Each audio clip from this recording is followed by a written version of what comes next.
अस्सलामुअलैकुम दोस्तों, welcome back to our channel find Urdu. Oscillation oscillation का मतलब है झूलना, लहराना, इधर उधर हरकत।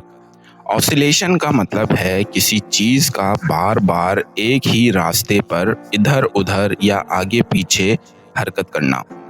ये लफ्ज अक्सर फिजिक्स में फैन, पेंडुलम या साउंड वेव्स के लिए यूज होता है, जहाँ कोई ऑब्जेक्ट रेगुलर मूवमेंट करता है।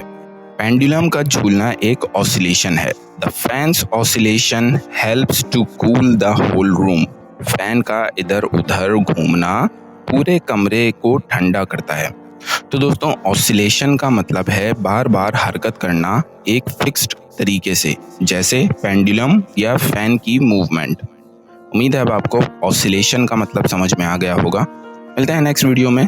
शुक्रिया।